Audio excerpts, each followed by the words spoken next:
like to call this meeting of the West Milwaukee School District to order, please. If we could please rise for the pledge. And Mr. Lee, would you please lead us? I pledge allegiance to the flag of the United States of America and to the republic for which it stands, one nation, under God, indivisible, with liberty and justice for all. Thank you all. Okay. Suzette, can we do the vote, please? Yes. Mr. Sikich. Present. Mr. Schultz. Present. Mr. Lee. Here. Mr. Ustra. Here. Mrs. Justin. Here. Ms. Klug. Here. Mr. Bailey. Present. Mr. Keller. Here. President Emmons. Here. Proper notice of this meeting has been posted in accordance with the open meeting laws of the state of Wisconsin. Do we have any additions or modifications to tonight's agenda? I have no changes. Any board members? Okay. We will then go on to public comments. We will then go on to item 7, our superintendent's report. Great, thank you. We will start with 7.1, the legislative update. There's quite a bit of detail here that I want to share. So on June 17th, 2019, Governor Tony Evers said he will not make a decision on how to use his partial or full veto authority in the state budget until lawmakers present him with a finalized version. The Joint Finance Committee last week wrapped up its deliberations on the governor's original proposal. The panel approved a number of GOP-backed measures and largely rejected Evers' proposals on healthcare, education, and transportation. The Joint Finance Committee version of the budget now heads to the State Assembly and Senate, where it is expected to be taken up on the floor in the last week of June. DPI recently distributed $1.9 billion to Wisconsin schools. So on Monday, June 17, 2019, the Wisconsin Department of Public Instruction distributed funding to our schools from numerous programs, totaling $1.8 billion, with an additional $144 million distributed during the week prior. Among the payments are the first from the new state program supporting mental health services in schools. In total, $3 million is helping 89 public school districts, independent charter schools, and private choice schools expand mental health services offered by school social workers. Today's payments, which in total reached every Wisconsin school district, included aid from 3 programs that support educating students with disabilities. High-cost special education aid totaling $11.7 million will help 173 school districts, and other agencies serve students with the highest needs. The department used $2.3 million in flexible federal funds to bolster $9.4 million in state allocations for this aid program. In addition, special education transition incentive grants totaling $3 million went to 360 school districts and independent charter schools in proportion to the number of their graduates with disabilities who were in successful employment or education 1 year after graduation. Finally, the department sent $1.8 million in supplemental special education aid to 11 small school districts where special education costs were high relative to district revenue. However, the primary program that helps districts provide special education services, special education and school-age parents aid, has seen a decade of flat funding in the face of increased local costs. That program distributed its final payments for the fiscal year on June 10th, in total reimbursing less than 25% of districts' eligible expenses. The largest proportion of these payments, at $1.6 billion, was the 4th installment of state general school aids for the fiscal year. General school aids account for approximately 79% of state funding paid to Wisconsin public PK through 12 schools. General school aids, along with local property taxes, represent the 2 largest sources of funding for public schools in Wisconsin. These 2 sources are constrained by each school district's revenue limit, a strict cap imposed by state law on local school funding. The mental health, special education, and transportation funding streams are among several of the programs providing aid this month, which are considered categorical aid. These programs, established by the legislature, allocate a set amount of funding for defined needs or student groups. The department sent payments to schools from the following major state funding programs: career and technical education incentive grades and grants, general school aids, high-cost transportation aid, high-cost special ed aid, personal electronic computing device grants, special education transition incentive grants, and supplemental special education aid. In addition, payments were distributed from federal programs as smaller state sources. Aid for school mental health programs was distributed on June 10th, along with funds from other programs. Of all of the aids that we listed above, our district received the following in June aid payments. So from general state equalization aid, about $13.8 million, school mental health programs, $107,000, special education and school-age parent aid, $733,000, pupil transportation, $1,239, general equal integration transfer aid, $200, and $200,000 plus. Personal electronic computing devices, $75,000, and career and technical incentive grants, $18,000. And I think it's important that we did the detail of this just to educate the board and the public a little bit. This is not new money. This is money that was already calculated in as revenues in the current school budget. It's just the timing of the final payments of revenue to school districts comes in June. And we just thought it's an opportunity to help educate folks just about kind of how all of these different dollars work when they come into a school district. So we'll go on to 7.2, district recognitions. We missed this one, but I think it's worth looking back at. At the end of May, the West Dallas West Milwaukee School District Chess Tournament for elementary and intermediate students took place at the District Administration Office. Approximately 100 students participated in the tournament, with first, second, and third places being honored. The coordinators were GCT Enrichment Team, Carolyn Aiello, Michael Skurick, Jen Stotza, and Linda Wambold. And you have a list of participating coaches, many of whom are GCT coordinators. So I'm going to drop down to student participants. So total district participants, there were 34 at the intermediate level and 64 at elementary. So our intermediate final placers in schools. First was Rhett Emmons from FLW. Second, Wyatt Nitz from FLW. And third, Shelley Zhang from WMIS. Intermediate team with most points was FLW. And elementary final placers in schools, first was Billy Martin from Walker, second, Sienna Peters from Wilson, and third, Owen Stello from Wilson. And a shout out to our parents and guardians of West Dallas West Milwaukee School District. In April, 2,628 parents completed the survey. That's up from 1,759 in 2018. This is our parent satisfaction survey. As part of our survey campaign, we are happy to announce that 3 schools with the highest percentage of participation were Madison, Hoover, and Franklin. These schools will each receive $1,000 to use for a student-related activity in the coming year. Parent feedback is highly valued, and this year the district's overall satisfaction mean was 3.87, an increase from 3.82 in 2018. And before I do the last 2 bullets here, it's a significant increase. It's one we set in our strategic plan to increase the participation rate and the satisfaction rate. And what often happens when you have a significant increase in survey participation, often the results go down. And it's simply a matter of a little bit of human nature that if you think about our own interactions, when we have a really bad experience in a restaurant, we tell 10 people, and we have a good one, we tell 3. Right? So the fact that we improved a little bit in parent satisfaction is encouraging for us, along with the big improvement in participation. So last 2 things, summer school. Over 1,700 students will be attending summer school during the coming months. We're thankful for the 90-plus teachers that will be working with them. We also appreciate our deeper learning coaches, secretaries, and administrators that help coordinate the program. And then the West Dallas Athletic Complex. Special thanks to Joe Alice, Facilities Department Consultant, for coordinating the drainage system project on Thompson and Bellick Fields. After the work is completed, sod will be laid. Therefore, it's keep off the grass through March 1st of 2019. The fields will be open in time for the spring baseball and softball seasons. Yes? I have a question. I'll go back to the chess tournament. I noticed not all our elementary schools are listed on there. Do we know why the schools that aren't listed on there were not participants? I don't know the answer. I can speculate a little bit. I mean, chess is not it's an extracurricular. It's not required that schools participate. So it's my guess is what's happening there. Is there a way, though, we could find out? I mean, in some ways it's concerning that either the school, I mean, it could be lack of student interest, or it could be lack of ability of staff to participate, or it could be you couldn't find staff who wanted to participate. So I'd be curious as to why those schools are missing off that list. Sure, we can certainly look into that. Okay, and then just a couple quick updates. I mean, now that we're in the summer months, things are much quieter, but there were no public comments at our June 10th meeting, so there's no follow-up there.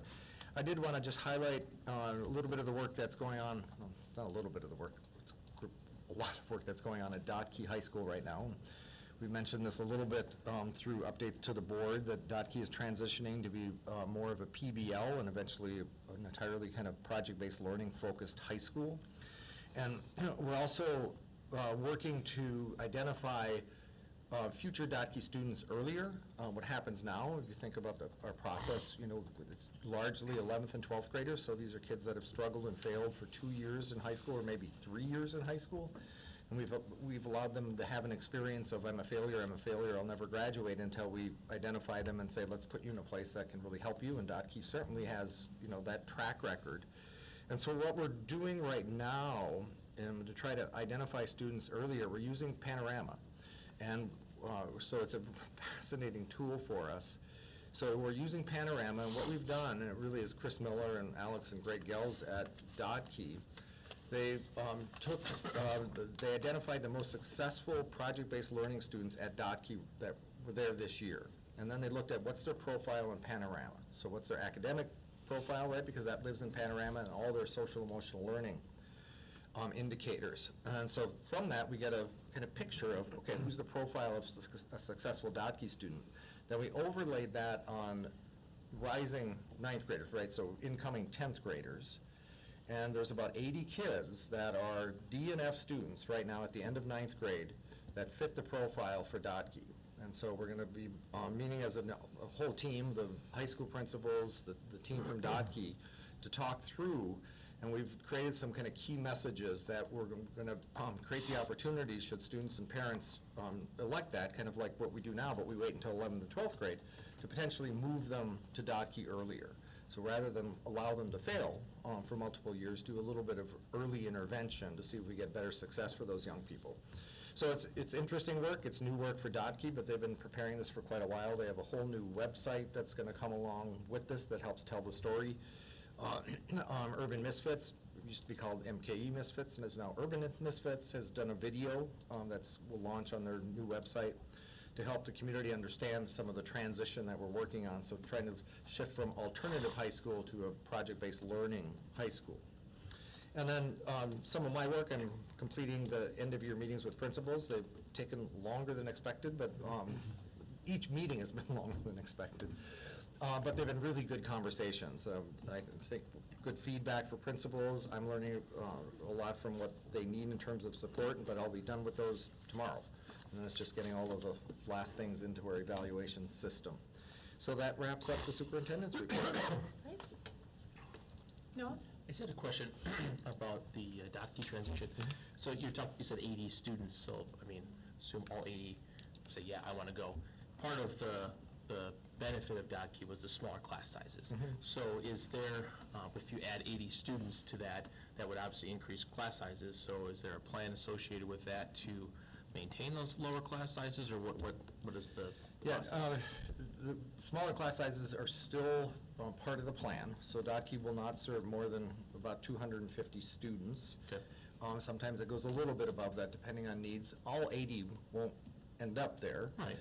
But there will still, because this is transition work at this point, we're going to look at who are the most kind of critical in terms of needing intervention to make sure they graduate on time in 12th grade and then 11th grade as well.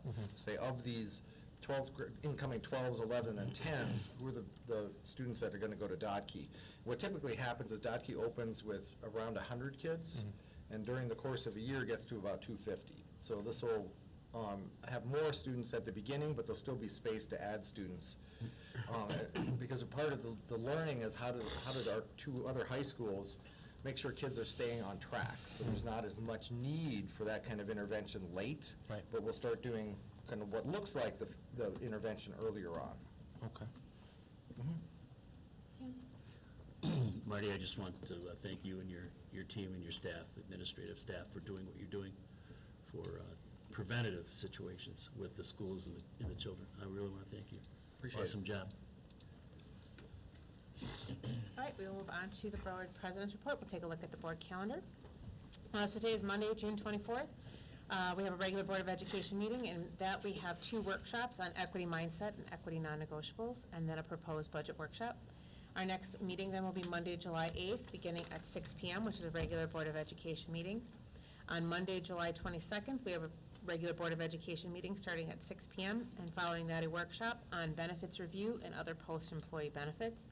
And then our meeting immediately after that is on August 12th at 6 PM, and it'll be a regular Board of Education meeting. Do any board members have any community items to update? All right, before we move on to the agenda this evening, just a quick little reminder, because we haven't talked about it in a long time. But after, before we get into the voting section of tonight's meeting, after WASB had been here and given us some coaching some time back, we had talked about how to ensure that there was enough time in between voting items to decide to abstain from items if need be. So just a quick reminder that after we have a motion and a second, we do ask again for any additional comments or questions. And at that moment, it would be appropriate to notify us if you're going to abstain from any votes. So just because we haven't talked about it in a while, and just as a quick reminder before we're getting into the, get ready for the new year, so there's a lot of things to vote on, so if anybody has anything, that would be the time to make that noted, okay? All right, so then we will move on into the consent agenda. This evening, we have 4 items. Item 9.1, the approval of minutes from the June 10th, 2019 regular Board of Education meeting. The item 9.2, the employment summary. Item 9.3, the supplementary contracts, and item 9.4, the financial summary. Items to be separated. 9.2, please, employment summary. Okay? 9.4, please. Okay. So then we would be looking for a motion for item 9.1 and 9.3. So moved. Second. Item 9.1 and 9.3 have been moved and seconded. Any additional comments or questions? If not, all those in favor say aye. Aye. Opposed? All right, item 9.2, the employment summary. Motion to approve. Second. It's been moved and seconded. Any additional comments or questions? I will be abstaining. Okay. We've got 1 abstention. Any other comments or questions? All right, all those in favor say aye. Aye. Opposed? And 1 abstention. And if I could have just a moment here, I want to draw your attention to one of the individuals that you just approved for hire, so our new manager of facilities. Normally, we'd have that individual with us, but we've hired Steve Eichman from Santa Rosa, California. And so he didn't want to make the trip. They have to, start packing. But we're excited to have Steve join us. Steve is actually currently kind of in Caitlin's position, so he's a kind of business official for the school district there. He's been a facility manager in his past. That was kind of his professional progression to the business office. And he and his wife are moving back to Wisconsin. This is where they started, I believe, if I remember correctly, in the Janesville area. And this is where family is. So they're coming back home to Wisconsin, and this is a kind of interesting opportunity for him. So we're excited to have him join us. Again, our interview process was, we did a first-round interview that included some members of facilities, but more kind of the director's team. And we sent on then to the second round, which included custodians, pod leaders, some of our tradespeople, and their job was then to who's the right fit for us. And they felt Steve was that person. So I just wanted to highlight that, so I appreciate just a moment to do that. Absolutely. Looking forward to meeting him. All right, item 9.4, the financial summary. Was there a comment or question, Christine, or did you just want that separated out? Yeah, I just wanted the financial statement Okay. separated out. We'll be looking for a motion on item 9.4. Move to approve. Second. Moved and seconded. Any additional comments or questions? All those in favor say aye. Aye. Opposed? No. All right, then we'll go on to our action items for the evening. Item 10.1, the approval of the new elementary report cards. So the board recalls, we did a workshop on the new elementary report cards, and I think you also had all the background and conversations with teachers and a parent that was here to talk about, the value of shifting the way we communicate with parents, how their children are doing. I'll turn it over to Deidre and Adam to fill in any detail. Yeah, and the one thing that came out of the workshop was a request to kind of share a timeline for communication, which Adam put together and put in our last board update. And so really we're just looking for approval tonight to move forward with the entire process. So moved. Second. Been moved and seconded. Comments or questions? I have a couple comments. Yeah. Or questions, however you would like to interpret them. So during the course of a school day, how many times do teachers have to intervene in a situation where you have maybe one-on-one, one-on-two, or group situations? And the reason I'm asking that is because if they have to intervene a lot, let's say 3 or 4 times during that teaching lesson, how is that taking away from the students or the teachers? I guess that sounds like kind of a specific situation, so it's a little more challenging for, that happens regularly in classrooms where one student may need more assistance than other students. And if that were to happen on a regular basis, then that's why we have that MTSS process that I think some of the teachers and the staff talked about last time, to say, is there a need for additional support for that classroom or additional support for that particular student who's struggling, to be sure that the teacher can have enough time to work with all the students in the classroom. Okay, but with your new grading system, Deidre, isn't that going to make it a little bit more difficult as far as time-wise for students that might be having difficulty or might not be able to sit through a class session? No, we don't think so. I mean, the idea here is that at each grade level that there are particular standards that we want kids to be able to hit, and so to master during that time. And so in the course of a year, you may see some throughout the course of the first quarter or the second quarter that are not yet met, right, or working on in that last column. And the goal would be to have the opportunity to see those standards multiple times throughout the year, so that it's not a one and done, right? So that there's never a, today you can do it, great, mark that on the report card, call it done. It's multiple opportunities to be sure that the student has mastery at that, so you might see those throughout the course of the whole year. So there may be more things for some students that are not yet met at the beginning of the year that go into that progressing and mastery column as the year goes on.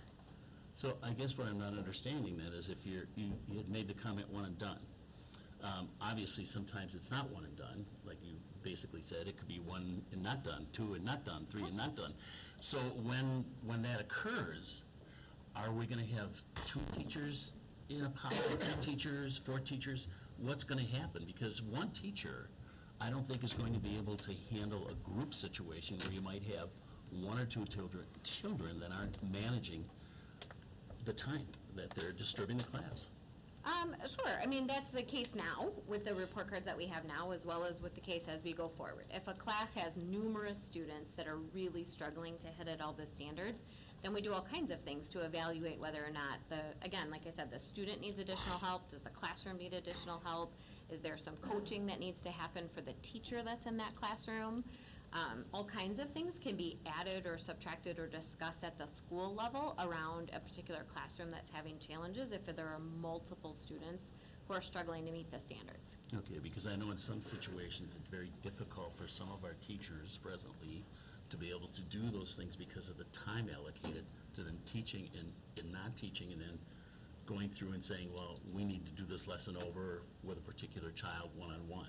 So I just see a little bit of a situation that might exist or come up.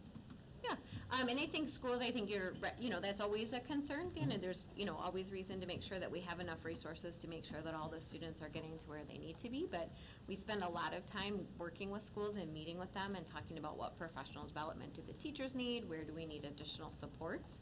It's part of the reason where when we set, the overall class size for elementary, that the building principal has the ability to kind of move that around at the building level as well, because they may have a pocket of students who are all really struggling, and then they want to leave class size lower for the following year in that pocket and balance out the numbers in the school. So there's reasons that, schools have as much flexibility as they do to allocate resources and allocate staff at the building level to make sure that they're understanding the needs of the students and allocating the resources appropriately to make sure everybody gets what they need. Okay, so I know also in the past that you talked about teachers going to different situations as far as learning how to teach classes with this new system. Do you feel that we've given enough time to the teachers that they're able to handle those situations as far as I can do? Yeah, and I think that's a great question. The guaranteed and viable curriculum work that we've done, right? 2 years ago, we got a lot of feedback in our survey that we didn't have enough curricular resources and there wasn't enough curricular alignment. And so last year, we were able to move that as an area that was noted for us from our teachers about our district and supports that they had, from an area of needs improvement to an area overriding, kind of where the comments come through, as an area of strength. This year it came through even louder. Teachers were really thankful to have the collaborative time. They met as grade level teams this year across our district for the first time in many years, and so they were thankful to have that time to collaborate and say, hey, if these are the standards, the I can statements that we're meeting at each grade level, are they realistic? Do we need to add some? Do we need to subtract some? How are you doing it at third grade teacher, at Hoover. I'm a third grade teacher at Wilson. How are you doing it, to make sure that there's a balance? So they had a lot of those opportunities. Utilizing our coaches in the buildings that we've supported with our AGR funding is in purposeful and strategic ways, is something we're always working on. How do you make sure that that person doesn't end up, being in charge of behavior or helping in the lunchroom every day? Occasionally, those things, of course, are gonna happen, but you want the bulk of that time in coaching, so that every single teacher in every single building has the opportunity to have access to coaching. Whether it's what we know to be some of our strongest teachers, or our teachers who are really struggling. In the course of a 3-year cycle, you really hope to make sure you get to every teacher at least once for some coaching, and then back around again at the end of 3 years, depending on the size of the building. So then that brings up my last question in regards to this. You always say that Wilson is kind of a model school, that they've done really well with programs. Have we, or have your administration staff, taken any people from Wilson and brought them into some of the other elementary schools to teach and show and collaborate some other teachers that are teaching in the school? Sure, we have lots of schools that we would recognize. I think Wilson had some school teachers that were part of the pilot, more teachers that were part of the pilot for this. And certainly they had the opportunity to kind of meet with some other teachers, teachers who would be struggling with trying to figure out how to do the grading and all those kinds of things in the fall, would have support from wherever they needed them, from the teachers at Wilson, who certainly were big fans. Several of the teachers you saw at the workshop were from Jefferson, so that's another area where we had just a lot of participation in the pilot, and so there's all kinds of people who are developed a little bit more expertise in it. Okay, thank you. Sure. Yeah, Heather? Just, with the grade levels, you talk about like the mastery and the progressing and the not yet. In a multi-level classroom, how is that gonna look? Yeah, so it's gonna look different in every classroom depending on how the teacher, that's where we trust teachers to use their professional judgment to plan as they need to and as they see fit.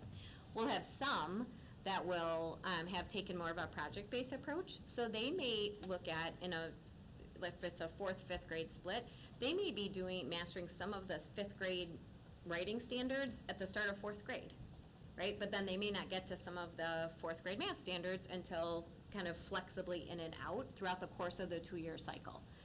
So there's a lot of opportunity with the new report card for teachers to A, be a little bit more streamlined, because that's been a struggle with the previous report card. And B, it just really talks about, these are the skills that we want kids to master, and how that looks and in what progression they are. It doesn't say, like, by the end of this quarter they have to do these, and the end of this quarter they have to do these. That's the picture of what that grade span looks like. So in a multi-age classroom, the teacher may choose to communicate that, hey, we have students for 2 years, here's all the things we're gonna do in 2 years, and this is how it's gonna kind of look as we report progress. On top of that, if you have like a 3, 4, 5 split, what grade level does that teacher go to for collaboration? Oh, that's an excellent question as well. So when they go to, usually if it's a 3, 4, 5, it's a team, right? We don't have any single teacher doing a 3, 4, 5, so the Right. team splits up and goes to multiple sessions. So, if there are 3 of us in the team, we each you go to 3rd, I go to 4th, you go to 5th. If not, then they just partner up with somebody in the building. So if there's only 2 teachers in that 3-year grade span and we do those grade level team meetings again, then between the 2 of them, they'll probably go to 3rd grade the first time, 4th grade the second time, and then they just kind of flip-flop, so they each get to 1. And then there's obviously other teachers in the building who have gone to the other one so that they get their opportunities to give feedback. Okay, thank you. You're welcome. Any other questions for us? Snow? I'd just like to commend the work that's been done on this. The elementary report card has been a long-standing thing that was kind of hanging out there, and people were like, what does this mean? And I know some people it's very unpopular, but I think it's something that's needed to be able to give some actual informed feedback about what your kid, what your student is actually knows and what they don't know, and I think it will give more directed feedback to the parents to things that they could work on and help work on with that student if they are struggling or lagging in some skills. So I just wanted to commend and thank you for continuing. It was a 2-year process, so thank you for seeing that through. That was all Adam, so we'll give all the credit to Adam, who has followed this one as a labor of love for 2 years. One of the teachers that was here last last week I saw her at a professional development opportunity, and she was like, did the board vote yet? Did the board vote yet? And you could just, she's been in the district for over 20 years, and she was just like, ear to ear. I've been with her for 2 years working on this, and she's like, I just can't wait until the vote. So she'll be very excited, pending what happens in the next couple minutes. No pressure. So, all right. So we've had a motion, we've had a second. Were there additional comments or questions? I'm going to abstain from the voting. Abstain? Okay. Thank you. Absolutely. All those in favor say aye. Aye. Opposed? You want abstention? Okay. Thank you again very much. You can text the teacher now and let them know. All right, item 10.2, the 2019-2020 school fees.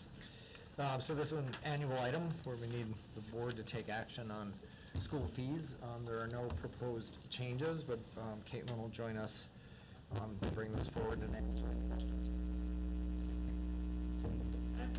Many other comments except they're staying the same as 18. Go ahead, Norm. No? I know we reviewed them in 15, 16.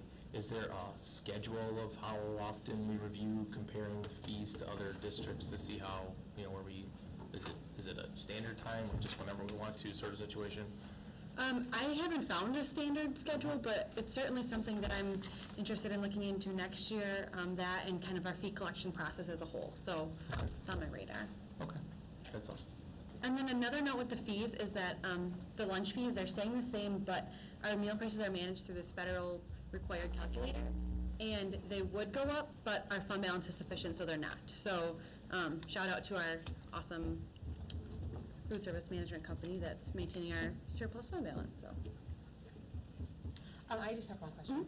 Have we ever taken a look and compared our school fee, separately from other districts, but how it relates to our free and reduced lunch population, and whether or not, as that goes up, does, the fees, are they comparable? If our free and reduced goes up and then our fees go up at the same year, or they don't, and how that impacts the line item that it represents in the budget?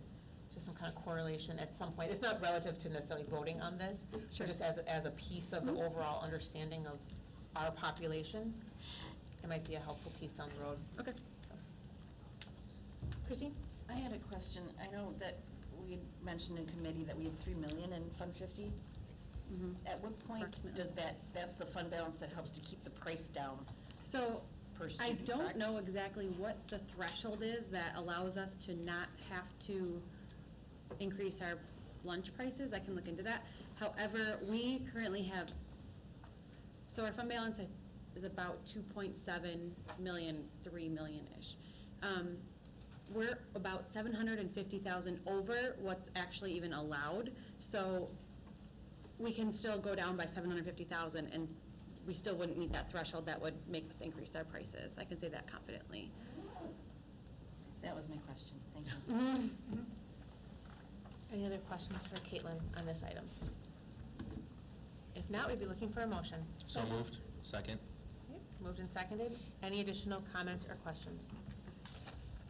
All those in favor say aye. Aye. Opposed? Okay. Move on to item 10.3, the 2019-2020 district property liability and workers' compensation insurance. So again, this is an annual item. We are renewing our property liability and workers' compensation insurance. This proposal does include McKinley, so M3 is working on removing that from the proposal. And then our property pricing will probably go down a little bit, but not too much.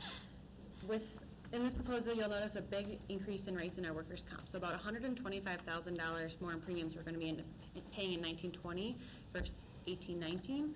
And the difference is the workers' compensation renewal is based on a mod rating. So that's a 3-year average of our losses, or it takes into account our 3 previous years of losses. So, and it's a year behind. So for next year, for 1920, it's taking into account 15-16, 16-17, and 17-18.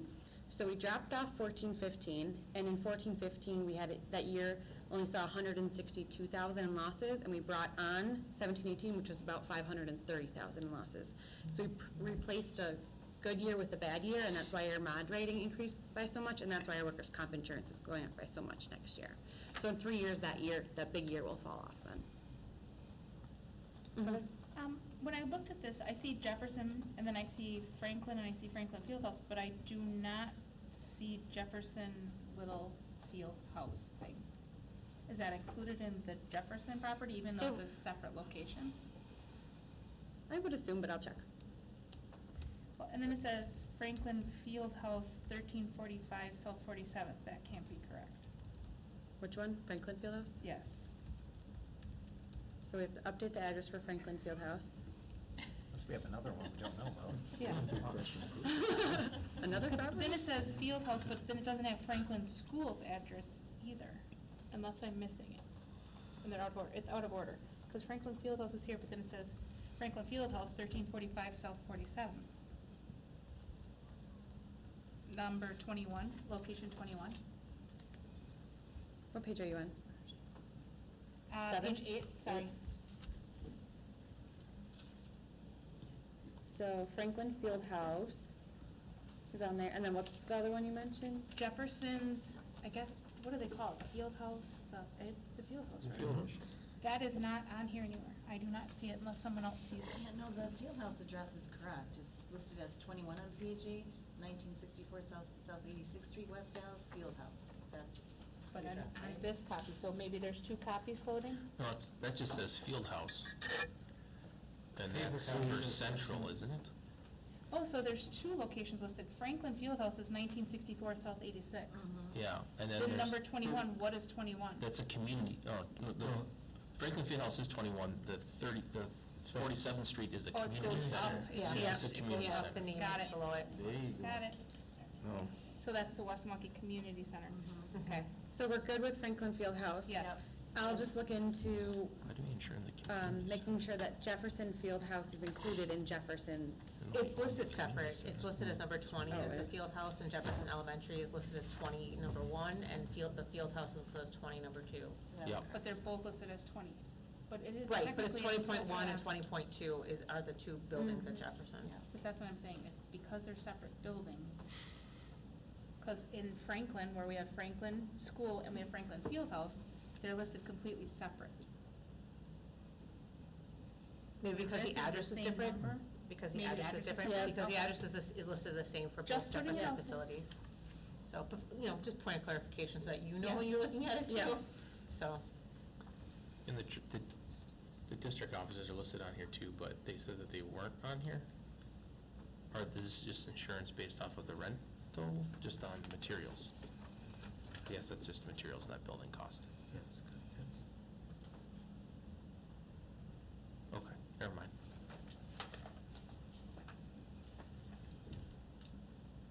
Right, the building is listed at $0.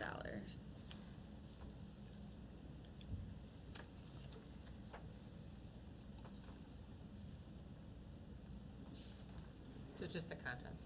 Yep.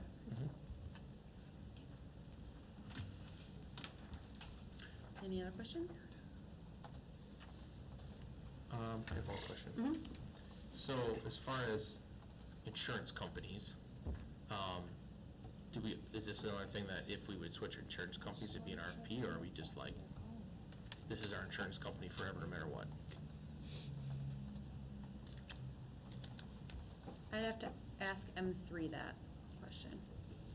Because with anything, I'm presuming there's competition for, not that I'm saying that, I have no clue Yeah. what the comparisons are, Right. but just by looking at all costs, this is obviously a significant cost that we pay each year. Oh, as far as the workers' comp, Here's the whole piece, the whole The whole liability. piece, the whole For- piece, everything. I did, when I met with M3 about the workers' comp piece, I did bring up, like, would a different insurance company have cheaper rates? And the way he worded it was that all insurance companies are kind of required to charge you the same, there's the same formula. So if we went out to a different insurance company, we would still see about the $125,000 increase. The way they make their money is I don't know the exact term, but the money that they guarantee you back. It's like a rebate. So that could potentially change. So they guarantee us back money? Mm-hmm. Is that in here somewhere that I missed? I don't think it's in their proposal. Their guarantee of money back to us is not in the proposal? I didn't specifically, Is the money back based on claims? Would be a guarantee, right? So doesn't matter about claims. Shouldn't. well, let me talk to M3. Okay. I was just wondering, as we're looking at everything again, if, So for workers' comp, it wouldn't really matter, is what Correct. you're saying, but maybe Correct. for liability insurance, for buildings, for replacement costs, for vehicles, maybe it would? Potentially. The other thing is the property insurance, even though our property, the amount of property we have decreased because we've sold some buildings, property rates, it's across value the went up, country are going up because of some crazy natural disasters that are happening around the country. So again, that's happening regardless of the company you're with. But companies do compete, so it is possible that we could see lower rates with a different company. And do you know if the process for that is an RFP, or is it just like, give me a quote? I don't know, so Okay. I'll check with M3. Okay. Caitlin, it does note on the cover of the proposal that this is through WASB Insurance Plan. What is the affiliation with WASB through M3? I don't know the answer to that. Because that might be the source of the question as opposed to M3. It might be directed to WASB versus directed towards the insurance carrier. It might be like one of those, you're an alumnus, so therefore you get like benefits through certain companies. I don't know if it's tied to that, but it might be worth having that conversation. Any other questions or comments for Caitlin? If not, we'd be looking for a motion. So moved. Second. Moved and seconded. Any additional comments or questions? If not, all those in favor say aye. Aye. Opposed? Okay. Item 10.4, the Southeastern Wisconsin School Alliance membership. Excuse me, this is another annual item. So SWSA, recall this is a membership organization that acts on behalf of most school districts in southeastern Wisconsin. It's really our kind of legislative lobbying group. I've been serving on the executive committee for a number of years. That term is expiring in terms of 3 years, and I added a year. But this has, I think, been an ongoing and valuable relationship for us, and we added all of the background information, I think probably for the first time, so you kind of see the whole of the districts that are participants, and then the annual report, so you see kind of the work that the organization does on behalf of the members. Questions or comments for Dr. Lexman? Is the two schools listed with discounts, half of the fees of the other schools, you know why? Elmbrook and South Milwaukee? Elmbrook hosts the meetings, Okay. and South Milwaukee acts as the fiscal agent, so their Okay. business manager manages the books for the organization. Okay, Yep. makes sense. Good questions. Any other comments or questions? Move to approve 10.4. Second. Moved and seconded. Any additional comments or questions? If not, all those in favor say aye. Aye. Opposed? All right. We will then go on to item 10.5, the expulsion independent hearing officer resolution. Again, an annual item. We need to ask the board to approve our independent hearing officer. We've been working with Mr. Mark Olson. We think he's been doing a good job for us, and we'd like to continue that relationship. Move to approve. Second. Been moved and seconded. Any additional comments or questions? If not, all those in favor say aye. Aye. Opposed? All right, that passes too. All right, then we will begin with our workshops this evening. We'll go into item 11.1, the college and career readiness, equity mindset, and equity non-negotiables.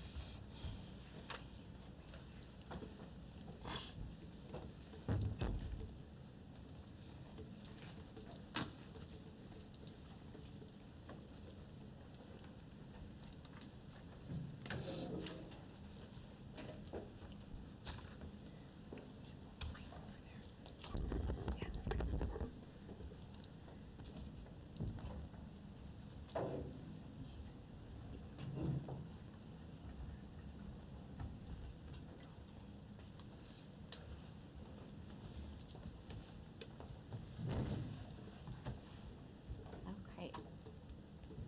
Well, good evening again, everyone. I'll let you jump in and start right away, switch Okay. out the computers. Getting going. So the first workshop this evening on our equity mindset, equity non-negotiables, we've had a number of conversations with the board around the equity work that we're engaged in. There's need for much more in terms of closing achievement gaps between different groups of kids. But part of the work we've been doing in terms of really understanding the dynamics of equity and trying to develop an equity mindset includes developing statements that we're committed to on behalf of all kids. And they're statements of our beliefs around why equity matters and what we're willing to do to fulfill the promise of an equity mindset. And so the language that's included in the equity non-negotiables, if the board approves this, because this is a workshop, we'll bring this back around for consideration, our intent is then to use that language to start to do the work that the board asked me in my evaluation to do, which is to revisit the strategic plan and look out after 2021 into the next 5 years. And with this round of looking again at our strategic plan, we really think we also need to do the work of looking at our mission statement and our vision statement. And that's something we intentionally did not do with the current strategic plan, which is usual in organizations. As you develop a new plan, you look again at vision, mission, but there were so many other things that needed to be addressed, especially fiscally, that we decided not to do that work at that time. And I think this presents an interesting opportunity as we consider equity non-negotiables to do a little bit of kind of backwards design. And rather than start with what's our vision, what's our mission, what's our beliefs, to ask, we're committed to this set of beliefs around equity, and allow that to drive the mission language, and allow that language to drive the vision language, and then with that in place, look again at, okay, what are the goals over 5 years that allow us to daily fulfill that vision, or mission, and to reach for that vision. So that's how these pieces start to fit together. What we wanted to do is spend a little more time going deeper with the board this evening in the workshop into our ideas around equity mindset and the equity non-negotiables. And we have some of our young scholars here that have been doing some interesting work that they want to also be able to share with you around some of the work we've been doing around the African American Male Initiative with the Closing Achievement Gap Consortium. There's also an African American Female Initiative tied to that. So that's that large consortium of area districts all working together to close achievement gaps. So with that, I'll turn it over to Deidre. Yeah, so like Marty said, and then Gary had emailed earlier today asking a similar question, we're hoping that this work kind of drives our next steps. And so we wanted to go through our why, where we always start, and talk a little bit about why this work is so important, especially when it comes to our students who are African American and our students with disabilities. And so when we look at some of the data that we have from the last several years, you can see that on the forward exam, students scoring advanced and proficient are white students without disabilities. 46% of them in math are in the advanced and proficient range, 49% in ELA. For our African American students, it's 17 and 25% of those populations that are scoring in that advanced and proficient range. And for students with disabilities, it's 11% and 13%. And note that when we talk about students with disabilities, we are talking about all areas of disability. So that goes from students who have a mild speech impediment all the way up to students with significant multiple handicapping conditions or with intellectual disabilities. So it spreads the broad range. So those numbers shouldn't look like that if we're really working on our work from an equity lens and from an equity mindset. At the last ACT score, so percent of our students scoring a 22 or higher. White students without disabilities in math was 22% at all three of our high schools. ELA was 33%. African American students, it was 3% in math and 7% in ELA. And students with disabilities, it was 1% in math and 0% in ELA. So that's the why behind where we started looking at some of our data and really trying to understand what was missing in some of the work that we've been doing and what do we need to do to approach our work differently so that our outcomes look far more representative of the work that we are trying to do each day. This one in particular is interesting, and staff found it interesting when Marty presented it at semester. I don't know if any of you have seen the documentary around the Milwaukee area. It is the most highly zip code with the highest rate of incarceration across the nation. Right here in our neighborhood, right next door.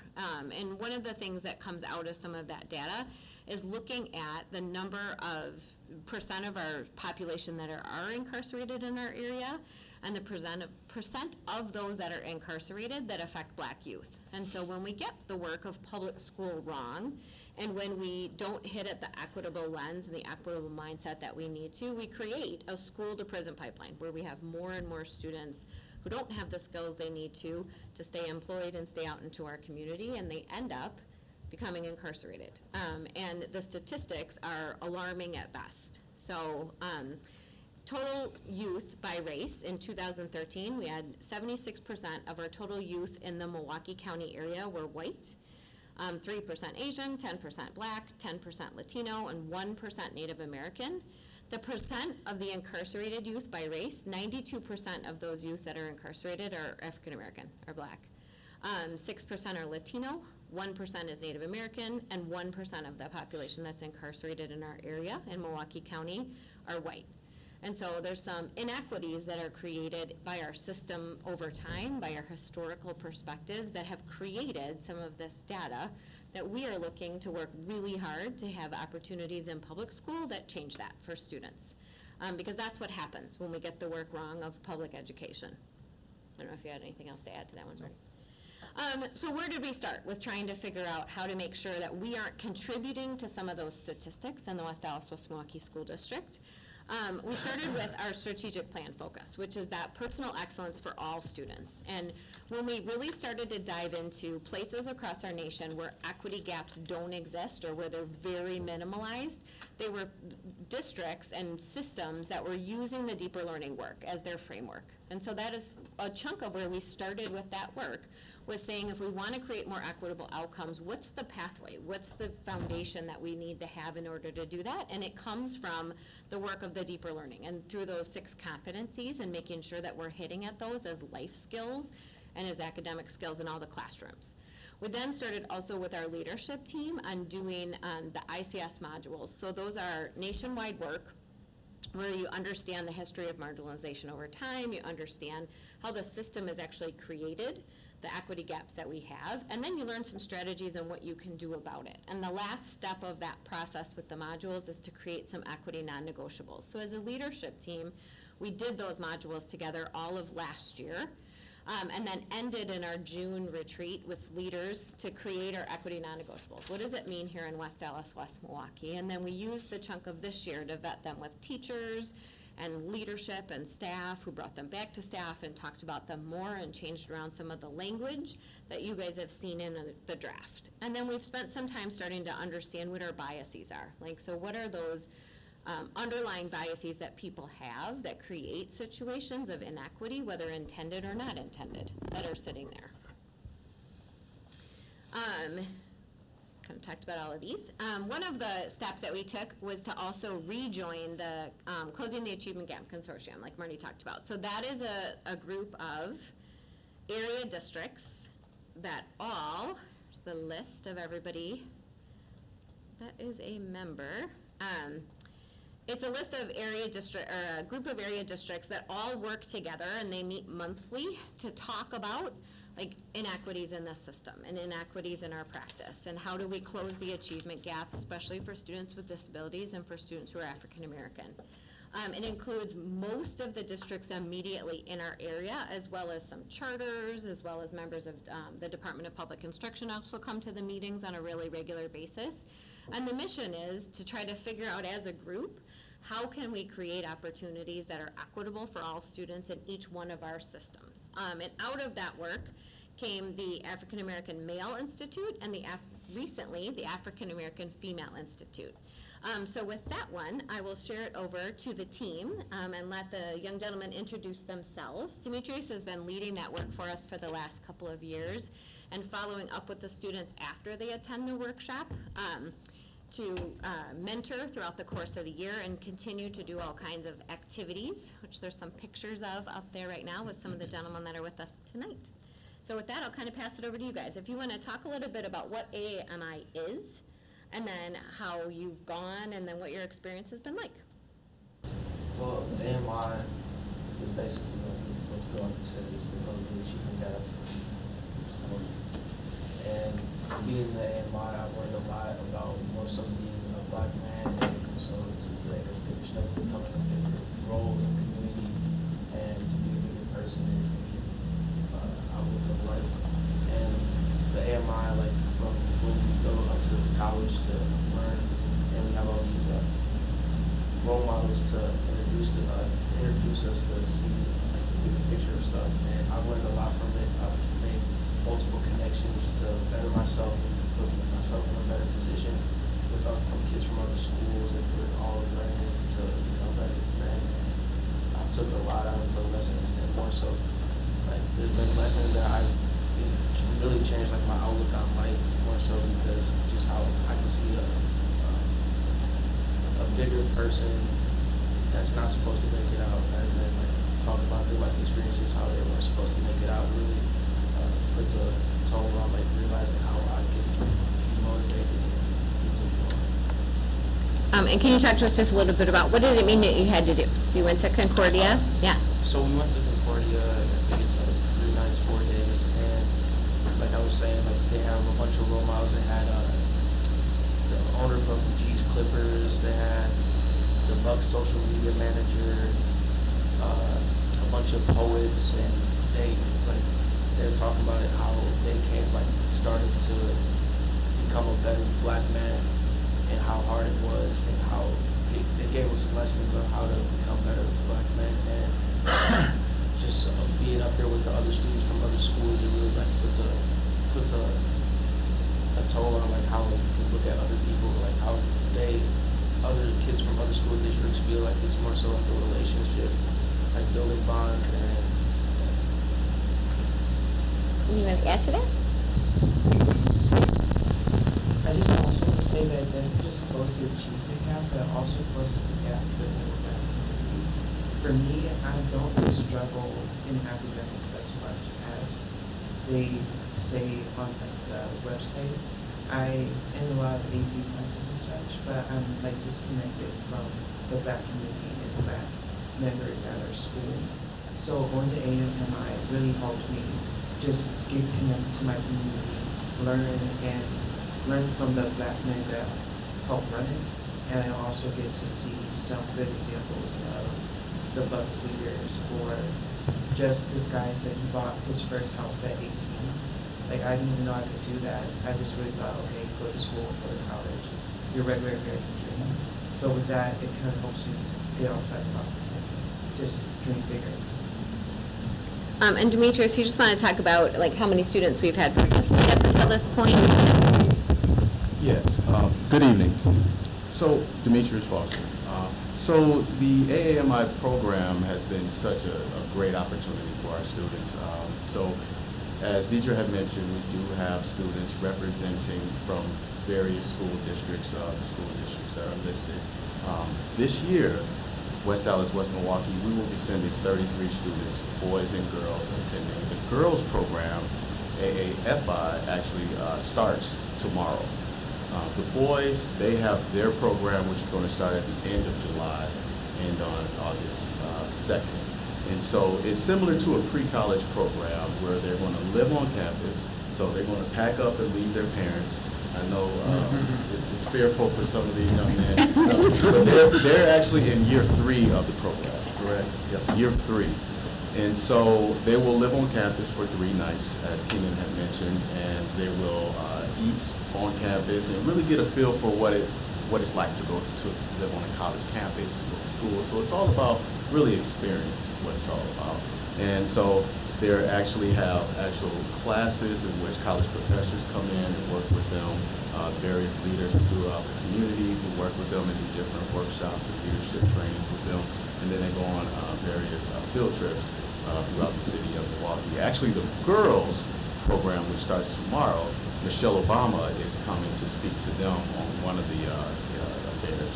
So I think I'll really hang on that word experience, and speaking from experience as an African-American male, I believe that I'm a testament that some of the things that helped me get to where I am is the experiences and the positive role models that I had, where I had a number of teachers who were African-American and young and fresh out of college or whatnot, and I could see myself in them, and they inspired me to, go to college and be successful in life. And whereas not all boys in general, not all kids in general have that, but as you know, with the statistics, there are a huge amount of African American males who just don't have that experience. They don't have adult male role models just wrap their arms around them and say, hey, this is what it's all about. Here's what you want to do with yourself. So easily you can have those negative role models, but more positive role models is what AAMI is all about. Yeah, Phil? I have to leave, but I just want to say, keep up the good work. Fantastic. We need more role models. You guys are doing a great job. I've seen you at, the government stuff and coming to the board meetings and stuff like that, so keep up the good work. And I just want to let you know, I gotta get out of here. Do the programs focus primarily on four-year college experience, or there are other experiences, trades, tech school, two-year colleges? I'm glad that you mentioned that. It's very, just being successful after high school. Okay. It's really being laser focused on what you're going to do after you graduate from high school. So there's the AAMI that they attend during the summer, but then throughout the year, I meet with them once a month. That's the plan, to meet with them once a month. So we have students from Nathan Hill and West Dallas Central. So where each month we meet the alternate schools that we meet at. And so I will bring in guest speakers to have sit down and talk with them about their life story and struggles and how they made it to where they are. Last summer, I took a couple of gentlemen we met over with Shore West Realty, befriended a realtor, and he invited the boys to, young men, to come and spend a day with them, so they got to experience what it's like to be a realtor. They met out in Brookfield. They had breakfast with them. They witnessed one of their realtor meetings, and they're exchanging information about properties, and then they actually took them out to share some of their listings. So young men were able to see, a $500,000 house, and they talked about, well, when I sell this, I'm going to earn 8% of that, so they can do the math and say, whoa. So that was a long way to answer your question about more focus on four-year colleges, but I think really we cover all, any whatever's out there for you, so long as you're taking a positive route and you're being online.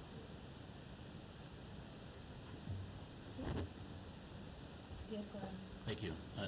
I just want to thank you for coming tonight to give a different light on things and to see that, to see things that you're doing are actually planting seeds for other young black men. You should be very proud to be here tonight, and you're going to be successful. There's no doubt about it. So, dare to dream. Your future's ahead of you. Thank you. And I will say, so these gentlemen are going into their senior year, so we start with inviting 8th graders, right, and freshmen. And so we're looking upon them to be those role models for young kids. Cody works at WAWM and also president of National Honor Society. Keenan plays with the basketball team at South Central, and we work at Target. So excellent role model. I just had a question. You said that you meet monthly and you go from one high school to the other. Do you feel that the student participation from the other school is still prominent when you go, like, say, do your Central kids follow you to Hale? Yes, so in addition to me, we have a counselor from each school, from Nathan Hill and West Dallas Central, that serve as more of the coordinator within that high school. So when we're meeting at Nathan Hill, Nate Rice is the counselor at Central, rolls the gentleman onto a van and bring them over to Okay. Nathan Hill. All right.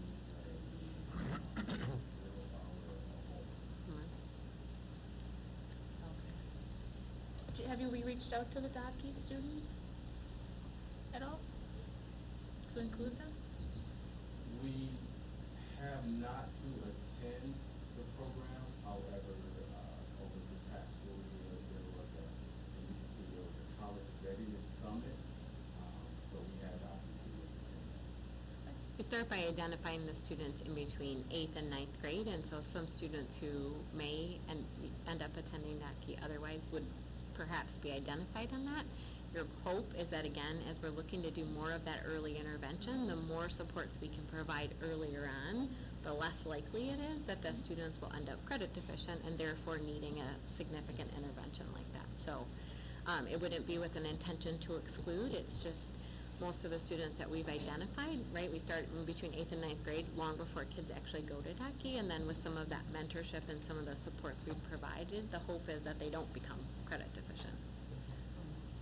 I just have one more question. Cody, I don't mean to put you on the spot, but I'm curious. You had mentioned that you feel disconnected to your Black community in your school. Even being a part of this program over the last 3 years, you still feel that way? Well, it's not that at the beginning I felt disconnected, but I've slowly grown. I'm not like the most outspoken person, so I'm not always like the most loud person in the room. But I've grown more connected to the Black community as a whole. So I'm not at the point where I'm the closest, but I'm getting there, and that's why I like about it. Okay, thank you. Thanks for Okay, answering. awesome. Thank you guys very much. You're welcome to stick around while we talk a little bit more about this, or you are welcome to go and enjoy the rest of your evening. So thank you, we appreciate you coming. Thank you all. Thank you very much. Thank you for coming. Thanks for your leadership. Thank you. So I brought a draft copy, and I know I sent this out via email the other day as well, but this is a draft copy of those equity non-negotiables, and it's still in draft, obviously, because we haven't approved it at the board level yet. But as I shared before, every single teacher across our district has seen these. Some of them have changed from the first suggestion up until now. People have added things and made comments on them, and so this is kind of where they sit right now. So there's a couple of examples up on the screen, but these are all 11 of them sitting in front of you, and I'm not going to read each one individually, but you kind of get the gist. It was important for us. We started with about 30, where everybody thought, okay, we need all 30 of these, and we thought, well, you got to start whittling that down, because you can't work on 30 things at the same time. So we got it down to 11 that we feel kind of encompass the work that we are trying to do as a school district. We're starting to see some growth in the area of closing some of our achievement gaps, which has been exciting. Our schools that are already flipping to become deeper learning schools have a smaller gap for our students with disabilities and our students of color than our other schools. And so it gives us a little bit more of that boost to know that some of the deeper learning work that we're doing across our district is actually starting to take hold and have some impact on outcomes for students. And we're hoping to continue to do more and more of that and push more into those lenses as we try to figure out kind of some next steps. Any questions on the equity non-negotiables? I don't know, Marty, if you want to go into any more details on any one of them, or? I don't want to go into any more details on individual ones. I think the ongoing work is going to have its difficult moments because it's sensitive work, right? We're talking around race and class and systems that communicate to some young people that they're not as valuable as other young people, right? And so when you think about deeper learning, and the connect to me, and it's really coming through in Search of Deeper Learning, because I'm actually sitting and reading now. Oh, the on big book Marty's that I got homework. assigned to. But the connect into deeper learning is really the work of agency for the learners, that learners start to own their learning. And for some young people, especially young people that are of color and in poverty, so many of the systems, including ours, right, schooling, communicates to them that they don't get to do that. They don't have a voice in what happens to them. And so the equity work is really allowing that voice, that agency to come through. And what you're hearing in these two young men is exactly that. I have some power inside of this thing, and I can shape what happens to me. And so, but that's not comfortable all the time for those of us that are advantaged by the systems that we currently have, right? So I'm well advantaged by this system.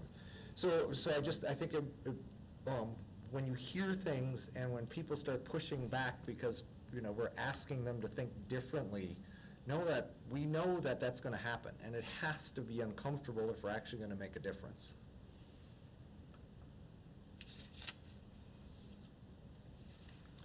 Any other questions on the equity non-negotiables? And then we'll talk about a couple of our next steps with our equity work and close this one out. Next steps for us is the hope that the board would approve these equity non-negotiables, replacing our belief statements. And then, like Marty said, that driving kind of a backwards design around our vision and mission. We are doing a lot of training around understanding your bias. We had Dr. Shraki Holly, who came in the fall and did some work with some schools around culturally responsive teaching. We have 3 or 4 people at another one of his trainings today, actually, or this week. And then we're continuing to expand that work around deeper learning and make sure that our teachers and our staff and our families and our students understand that the equity is the foundation of that work. This is not something we're doing separate, right? You get to equitable outcomes through the lens of those deeper learning competencies. And then we're launching next year with Dr. Chris Emden, like we've spoken about a couple of times, and I think Marty shared some YouTube videos of Dr. Emden. I had the opportunity to speak with him and see him a couple of months ago, and he's a powerful and certainly very impactful speaker. When I saw him, he was a little intense. I was texting Marty like, hey, we're gonna have to do some prep work with some people before he gets out there and he says things like that. Wow, okay. And then I spoke to him afterwards and he said, hey, you're coming in August, and I explained, who our audience was, and he said, oh, I just want you to know, I'm real clear and direct, no doubt about it, but I do a lot of strategies during that conference. Like if it's for teachers, I do a lot of work around what can you actually do in your classroom to help create equitable opportunities for all learners. And I was like, okay, good. That's a little bit of balance of what you brought today with a lot more strategy work as opposed to just kind of the messaging behind it. And so that's why we're really excited to have him come in the fall, because we think it'll be the right kind of message that pushes on some of that discomfort that people are starting to feel when you really start to address these things and talk about them out loud, but couples it with some, here's what you can actually do in your classroom as a teacher to make sure that every voice is heard and every voice has a space in that classroom. So we're excited about that, coupled with a lot of the restorative practices work that we're continuing to do so that staff and students start to see where the pieces fit together, and it's not just more things that we're doing. They actually all have an interconnected place through our deeper learning work. One question. Do you have a roadmap as to when you would hope to have these approved by the board, and then when your next steps will fall in line, and then at some point you say, starting this school year, we need to start focusing on implementing these in the schools? So a little bit of a timeline and roadmap, although it's not complete at this point. So the next step is really bringing back the equity non-negotiables to make sure we have board support to keep moving. Then we're scheduling a community conversation on equity. So we're working on getting that set now for October. And that'll invite, and so we're going to ask some board members. It wouldn't be all board members because this is about 30 to 40 people. It's a big commitment. It's 3 full days, so we're scheduling this as a Wednesday, Thursday, Friday. They have to be back-to-back. In the model that this group uses, it's a group that has engaged in the conversations in the kind of heightened tensions around race that showed up this year in Whitefish Bay and Greendale and Shorewood. So they've been engaging in those communities, and a friend of mine that previously worked for Scott Walker reached out to us, and Deidre and I met with him, and he really was encouraging us to get ahead of that racially intense moment. He said, it's gonna happen. You're becoming more and more diverse. But he also then kind of coached us to say, okay, be ready for action after this conversation, because you're gonna have people that get really excited and say, we wanna do something. And so we think that's actually the group that will then harness to say, help us then take this language and equity non-negotiables and start working on the mission and vision. So kind of October kind of launches that process, and then second semester, hopefully we're into the strategic plan part of it, so that it's really October, November, December into January that the mission vision language gets worked on. We'll bring that back to the board for conversation, and then in second semester working on the strategic plan side of it. And I think I definitely have an interest in that, and I think I've told both of you that. I'm on a committee at DPI. We're doing some work around equity, and it's, so I really have become Excellent. Yeah, excellent. interested. Yeah, and that group also will be not just people from our school district. So it'll be community leaders, church leaders, Dan Devine's already expressed an interest, I think for sure he's committed to coming, as well as several other people from the council and from, you know, you want it to be representative of, you know, your school district is sort of your hub of your community, but we want to get better at embracing diversity within our entire community, at making sure that we are keeping a hold on that. We're one of the last truly diverse areas around, right? Where we have this great blend of families that have been in the West Allis, West Milwaukee area for a very, very long time, as well as some new families that have moved in and are starting that progression further west from downtown. And so we want this to be a stopping point that people stay. It helps with the mobility we have in our schools, which is a real issue when it comes to academic achievement, when you have kids moving schools multiple times. When you find a community that you like, you stay there, right? And so we're hoping that as we do some of this work with us at the center, but that it includes far more of our broader community, that it helps with all of those things. And it makes families feel really welcome, not only in our school district, but in our broader communities as well. So police, fire, you know, representation from some of the Village of West Milwaukee. Is it a board, council? Board, yeah. Trustees. Board of trustee, you know, so we're trying to make sure that it's very representative of all the areas that we serve as a school district.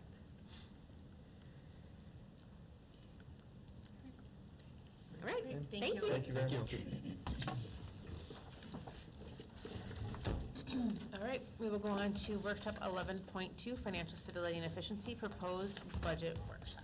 So I'll do a little introduction here and then turn it over to Caitlin. So we wanted to do kind of two parts this evening, so a workshop and then go back to action. It's important for us to ask the board to approve a preliminary budget because we need to know that we have your authority to continue operating as we go beyond June 30th, right, so the fiscal year ends. It doesn't mean that this is the final budget. It's the first time you're approving a preliminary budget. I want to thank the board for the work on the budget so far, the 2 rounds of survey, then we did the activity with the dots, and it's been helpful to kind of narrow. And then Caitlin and the committee, our Financial Stability and Efficiency Committee met and also did some additional work to try to figure out, okay, where are the savings to get to a balanced budget? So Caitlin's going to walk us through kind of 2 versions, one of which is kind of where the committee landed in terms of here's the ideas that they thought we should move forward. And then one we put together, which is simply kind of here's one way to get there. It doesn't mean that that's the final way to get to balanced tonight, but it's one way to get there. And there's multiple options within that we can talk about, or even combining some of the pieces that came out of committee to what's in kind of option 2. But I'd like to turn it over to Caitlin to kind of walk us through a little bit of the detail and then answer questions so that we can get to the point of back to action and hopefully, with your support, be able to, you know, keep moving forward. Thanks, Marty. So I have a couple printouts for you, so if you just want to take one and pass it down, there's enough for everybody. Okay, great. So I apologize for the document that we had to repost. The savings that we had in that comparison document that you'll see, it's the first one on your sheet, the one that's horizontal. The savings wasn't totaling all the cells, so that's why that deficit that you saw in option 1 is different than this document. So once everybody has one else.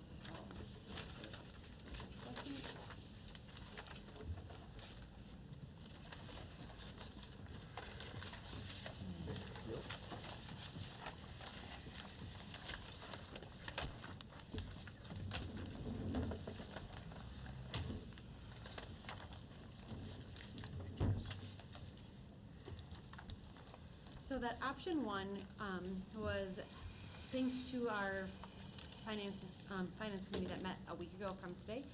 And we kind of talked through the board workshop that we did where everybody put the green dots on the items that they were most comfortable with. And we worked through those and kind of, first of all, we plugged that into this budget, this Excel tool, and found that we were still at a $4.4 million deficit. So we had to make some tough decisions and kind of talk through each one. So I'm going to just go through item by item and just point out the difference between option 1 and option 2. And option 2 just represents a balanced budget, but like Marty said, we can make any changes to that option or to option one in order to hopefully pass a balanced budget for our preliminary budget 1920 at this meeting. So the first item on there is performance compensation. So again, our current expense for all employee groups is 1.8 million. The board workshop, the favorite choice was a 30% reduction in performance comp, which represented about $540,000 worth of savings. The finance committee had it, is represented in option one here, and asked to document what would it look like if we replaced performance compensation with a 1% increase across the board to salaries. So that was a $515,000 expense. So if we remove performance comp and replace it with that, we're looking at a savings of 1.285. And option two, we see 1.8 million. So option two represents no performance comp. Option one represents no performance comp, but instead replacing it with that 1% salary increase across the board.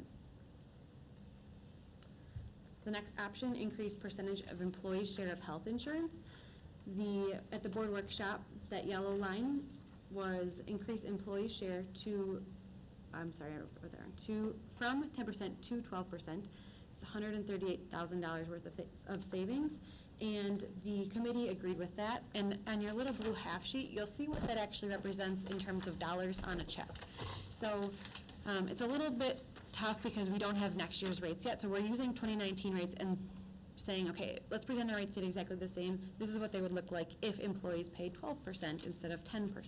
So currently, a single person on insurance, for health insurance, pays 10%, $76.74 a month.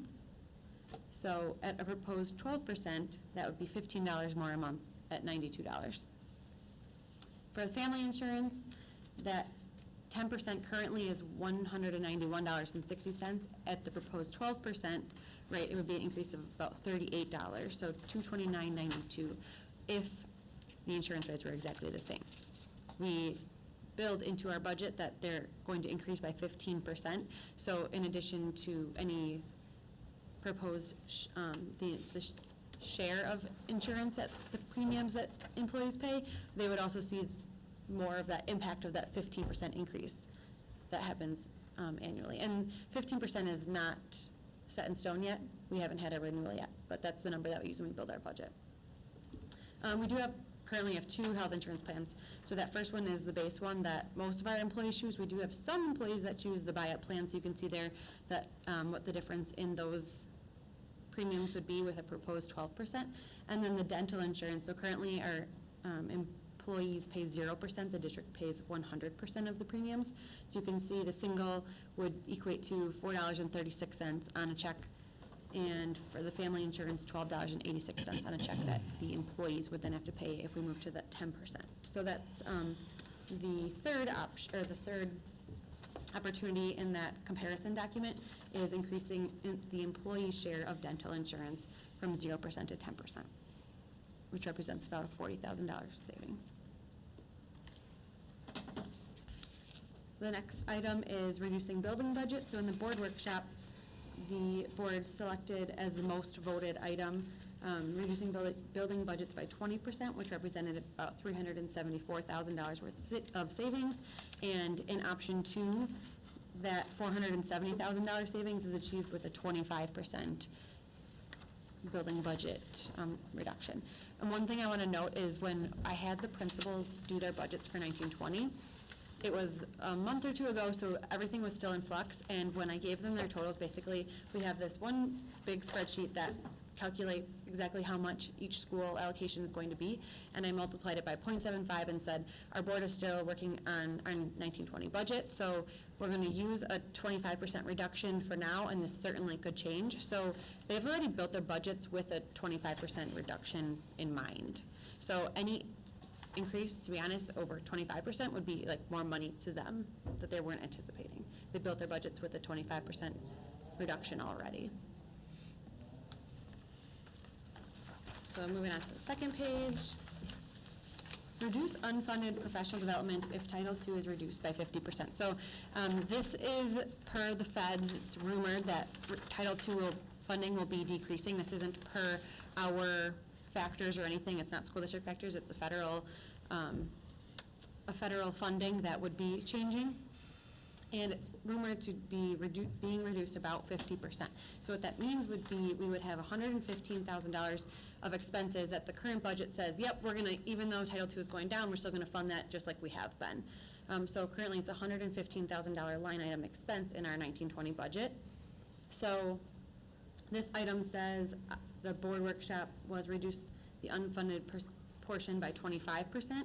What the committee leaned towards in option 1 was reducing the unfunded portion by $65,000, meaning we would still fund $50,000 of that expense that's currently in Title II that might not be funded next year.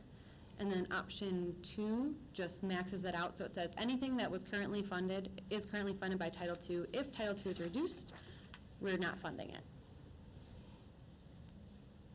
The next item utilized $1 million of building sale proceeds to fund 1920's capital improvement projects budget. This one is a little bit, to be technical, at the last workshop we had 1.2 million. So just a little bit of background on this. So we have from our building sale opportunities document, we voted on using that number 4, which put $2 million from building sale into Fund 49 for future expenses. What the board liked was the idea of not using that money to fund next year's capital improvement projects, but just keep it in Fund 49 for something in the future. When we worked through this budget deficit, we realized that if we didn't have that $1 million, it was really tough to close that deficit gap.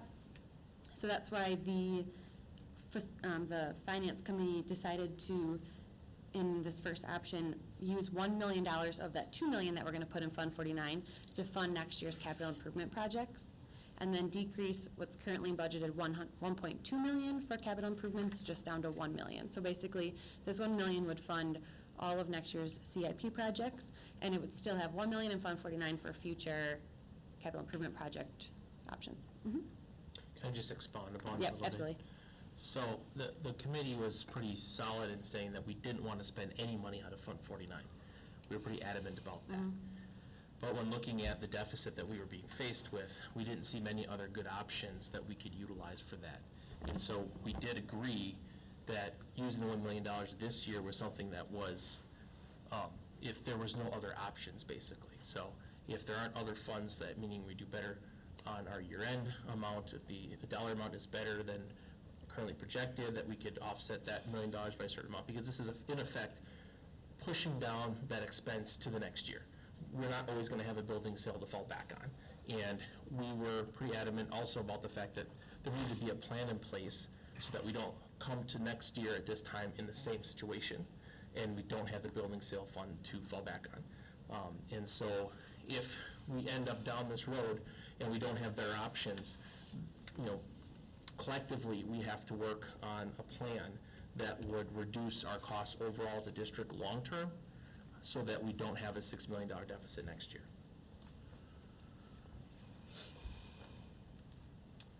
The next option on there is reducing fund balance restoration. So the committee really decided, and actually in the workshop as well, that removing the $500,000 that's currently budgeted for fund balance restoration. And really our discussion around that was, well, we have a building sale, we're contributing to fund balance this year, and our bond rating has gone up in such that we feel okay with the $500,000, not putting it in our budget for next year's fund balance.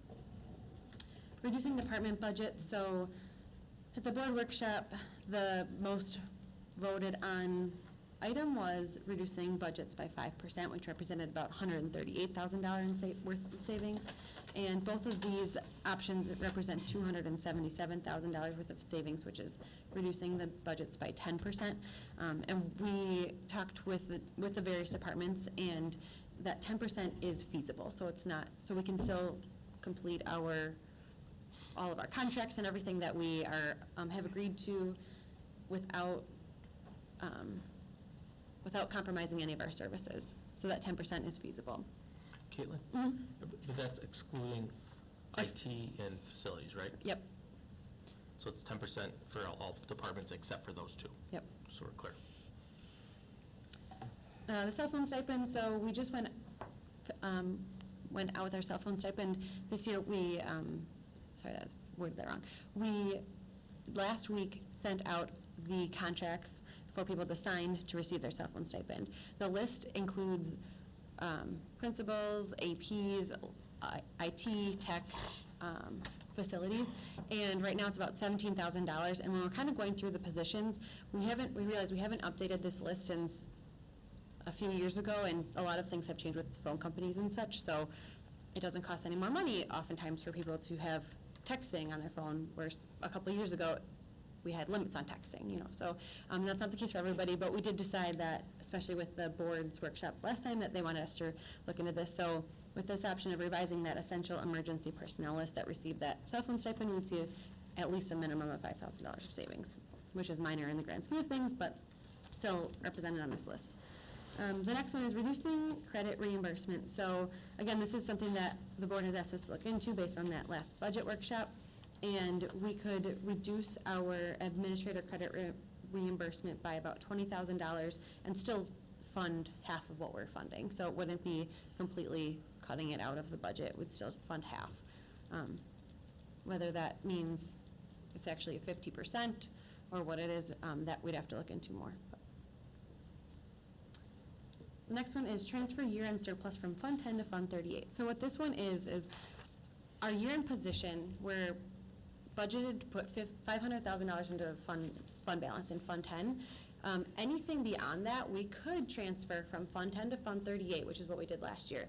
And that would therefore reduce our Fund 38 levy and increase our Fund 10 levy by the same amount, which then in turn would reduce our deficit.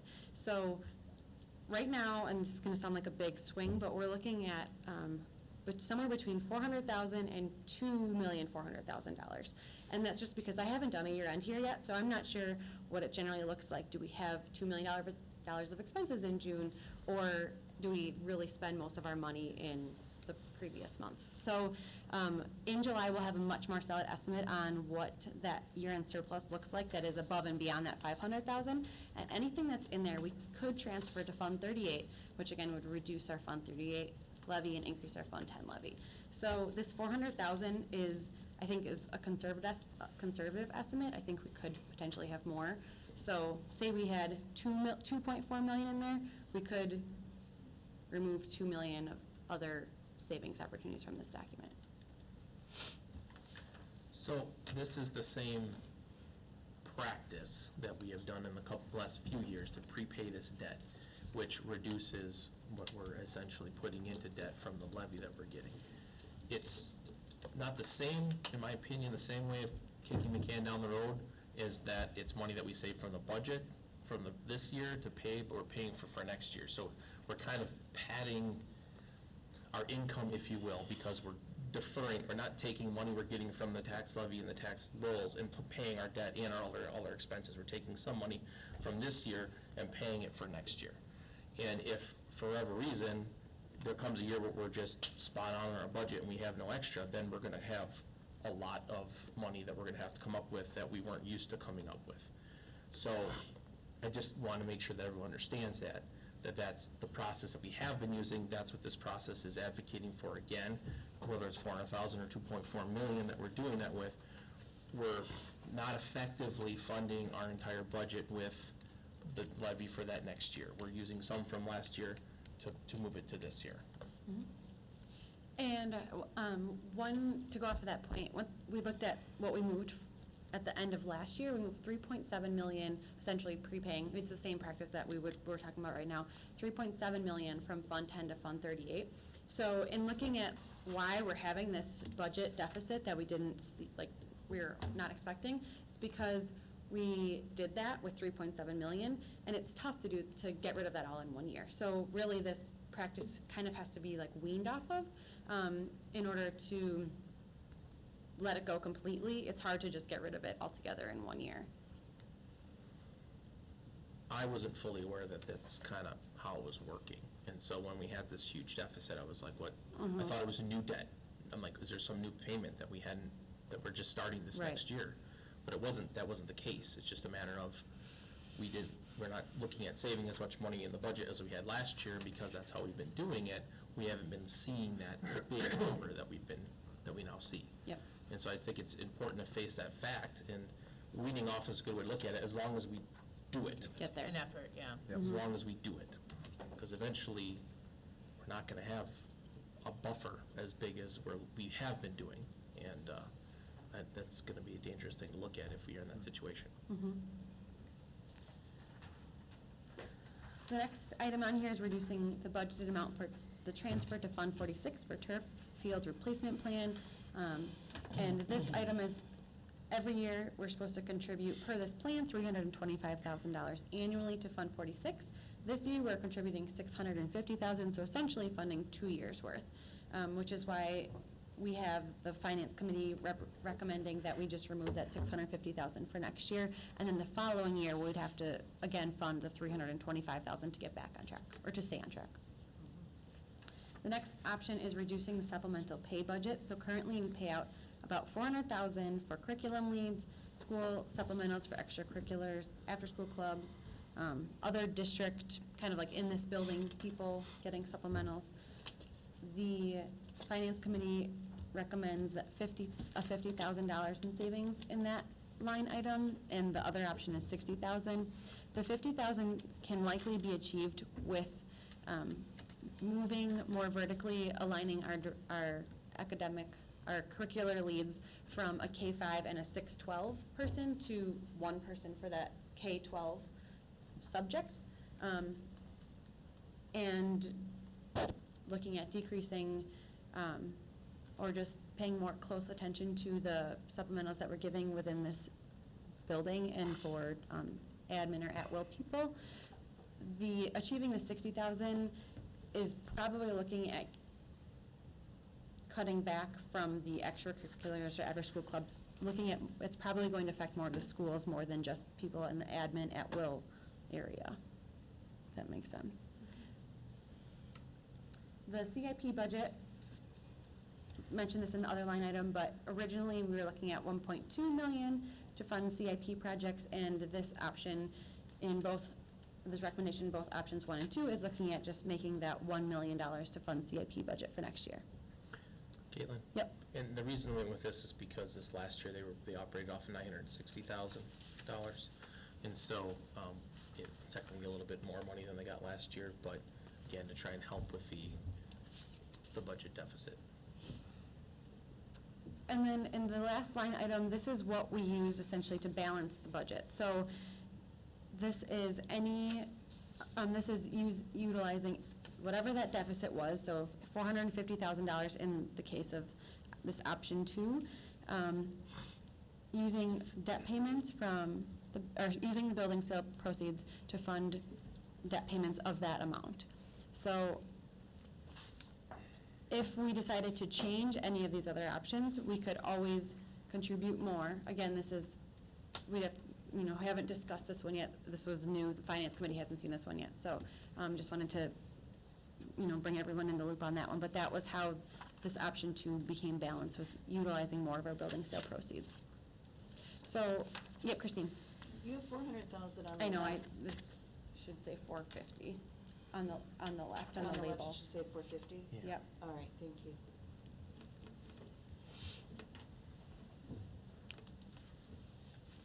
Any questions about any of those?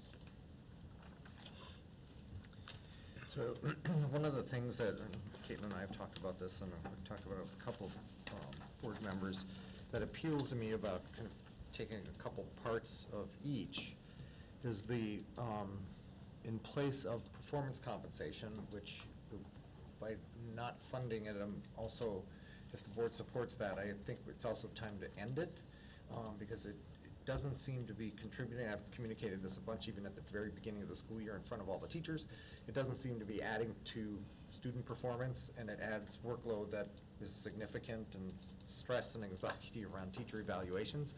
I've been doing some reading on kind of K-12 performance compensation systems, and there's a theme that I've picked up that many school districts have, started a plan and then went, okay, that's not quite what we intended, so they ended that plan and they start looking at kind of, okay, what else have people kind of arrived at, and what other school districts have started to do something they do like. And I think we're kind of in that moment. So I think this is an opportunity for us, not only for some savings in the budget, but to end that practice and to start looking at what else really kind of inspires great teaching, is what we're really trying to do with the dollars. And in place of that, I think what I'd like in the Finance Committee is to add 1%. For teachers, it would be supplemental pay. For everybody else, it would turn into a 3.44% increase. For teachers, it's 2.44 on the base, 1% on supplemental. It's, the net is the same. We have to account for it differently because of represented employees can only go up to base wage increase of up to the CPI.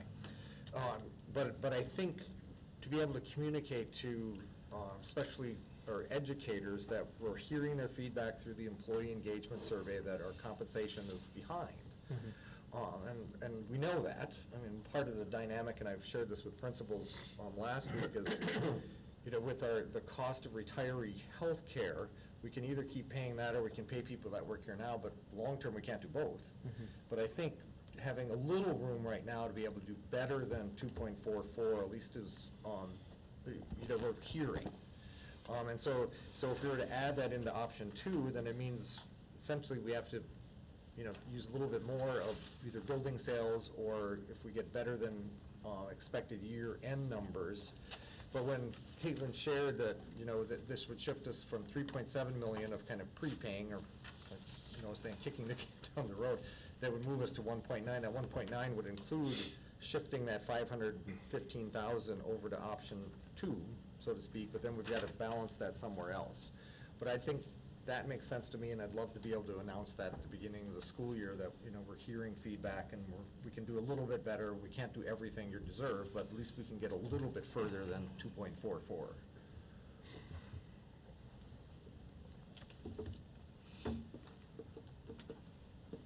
It's a lot to digest. It is. Any specific questions for Caitlin to start?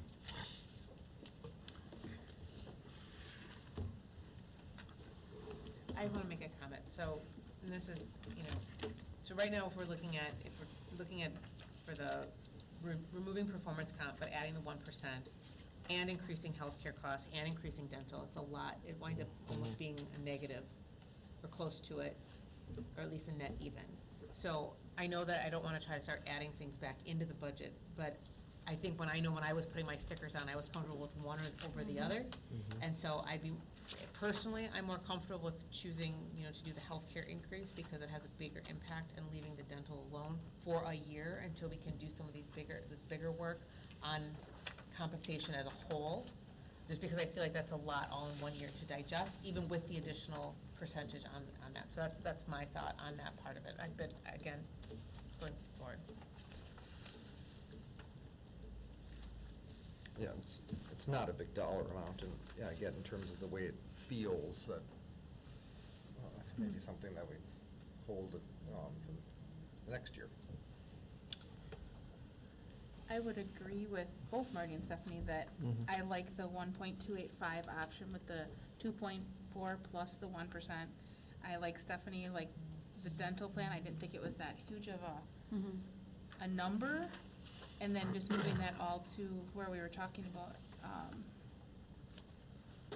but then my question is, why are we not cutting, I can see facilities, but why are we not cutting IT at all? So our finance committee has been emailing about this, but the finance, or the tech budget is kind of, it's a zero-based budget, so they build in all their contracts and then their required costs, and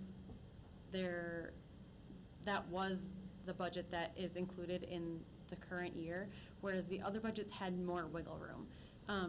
Our conversation led to today Macs versus PCs, because we are doing an admin computer refresh, and gave our administrators the choice, our leadership team the choice between Mac and PC, and then we started talking about why that choice.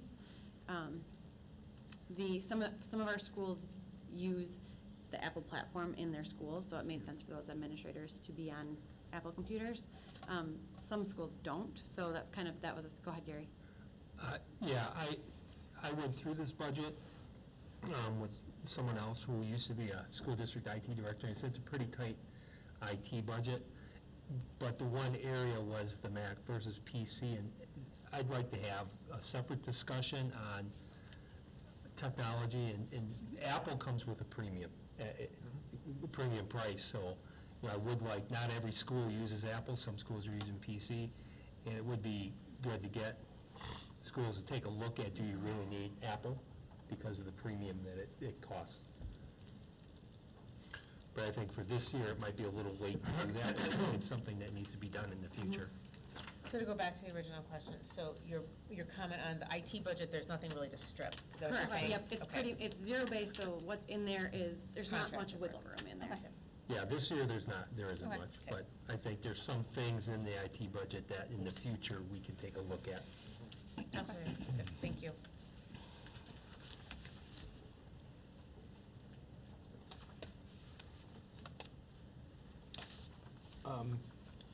Just kind of following up on what Stephanie said, I too am in the same situation here, in terms of, you know, reducing the performance compensation, but then adding an increase to both the premiums for dental and health insurance. You know, we're still seeing in exit interviews and so forth that compensation is definitely an issue and a concern of people that are leaving the district. And while our hands are tied a little bit right now because of the budget, I think hitting them with all three just gives a real bad taste. So I would, even if it's just saving the dental piece, whatever, I would definitely be in favor of not doing all three. And on that, just one more thing, if the end of the year budget ends up with that surplus, I'd like to see us not increase the health insurance that, you know, that's just my personal feeling. Because I feel like we're hitting our, I mean, we're trying to compensate, but, and we know everything's going up, but I just, I don't want to hit them where we, for everything they do for our kids, it just. Yeah, but this is about budget. I mean, the kids we're doing quite well with, as we saw it this evening. This is about budget, and, you know, as a longtime board member, we've been. 15 million. I'm sorry? They said they were doing okay when we lost 15, or didn't have the 115 million in the red. Well, that's what I was saying. That is a big hole. Yeah, being a board member, a longtime board member like Jeff, we've seen a lot of different people come in front of us, tell us a lot of different things as far as budgets go. I think at this point, Caitlin, I'm really happy to see that you're giving us the honest budget, okay, because before we didn't see that. So I just want to, you know, kids do wonderful things, and we're helping the kids by giving them different grading systems and so on and so forth, but I think we're looking at the budget right now. And health issues have increased all over as far as health insurance goes. I mean, what I pay for health insurance right now is astronomical, but I still have to pay it. So, thank you. No? I just want to comment, so there was a lot of talk about this 400 to 2.4. So, I mean, the budget that we kind of discussed on was based on the fact, well, we wanted to get it down significantly so that it was a realistic number, so that if it came out being the lower number, we could work with it from there. But, you know, with the hope that when, you know, mid-July or third week of July, when we get the final numbers from June, and we have that solid number of how much money we saved, how much is going to be transferred over, that we can go back and revisit some of these things and say, okay, yeah, we want to not, increase the healthcare much, or not, do the dental, whatever, because, I agree, everyone on the committee has the same concerns, like, we're reducing this, we're increasing that, people are gonna say, why am I here, I'm not making any more money, I'm making less. And I 100% understand that, and it was definitely a concern. But overall, from the committee, we're like, well, this is exactly what it is. It's a very preliminary budget with the understanding there is a dollar amount out there, which is a question mark right now as to what it actually is going to be. And once we have that dollar amount in July, then we'll have another meeting and we will discuss, what things we can actually work with in our committee meeting, and then there'll be another thing coming forward to the full board with those numbers in it. I just want to add, we spent nearly 3 hours going through all this, and we asked all these same questions. But we had to come up with something. We had to put something on paper, and, it was painful to do, but, we had to get something started and get that there. knowing that the end-of-year surplus could change these and we can adjust priorities. Absolutely. No, it's not easy by any means. It's a lot of Tetrising and, moving the pieces around to try to get everything, but knowing again that it's going to change and having the most minimal amount of impact in the classroom, which we've all said is the goal. So, how do we do that? And this, it's as close as with the tools that we have available. So, thank you for that.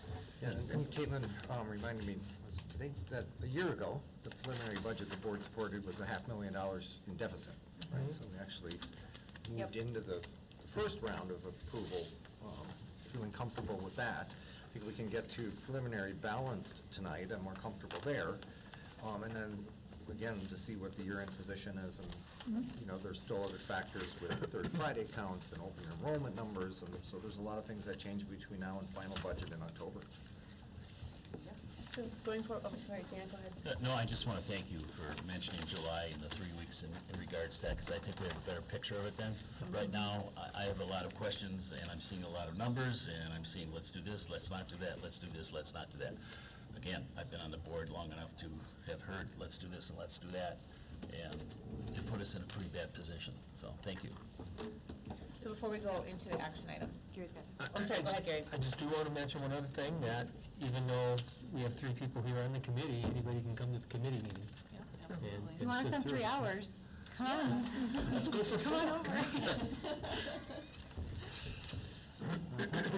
So before we go into action item, so would we be looking to take one of these options and piece the rest of it together before, and so we'd have option 2, but we would have X for this line and Y for this line, and then that would be the option that would be Right, proposed that for would motion? be the motion. Okay. So maybe it's a motion to approve option 2, but amended to whatever the motion maker sees as appropriate to put before the board. All right, so I think and again, I'm going off of not head shakes earlier, but I'm seeing that people were in favor of option 1 for reduced performance comp, in terms of reducing performance comp but adding the 1% increase. There was a lot of head shaking over there. I don't know if that's 100% for it, but that would be something that I would suggest we would add into option 2. Yes. In part of a motion. Is there any additional comments on that as a group? Well, I guess my comment is I'm going to abstain because I feel more comfortable looking at this at a different time based on what Noah had said. As far as July goes, I want to see the numbers that are coming in. But keep in mind though, Dan, which is fine, but just keep in mind that we normally would approve a preliminary budget in June every year. And maybe sometimes in the past, we should have waited to see what the final numbers are. Well, we do have to, correct me if I'm wrong, but I do believe we have to approve them prior to the year starting. Is that correct? It's preferable. There's the option to approve what's called a continuing resolution. You've heard that language used in the federal government, which simply means the previous budget continues, which would be a budget in deficit.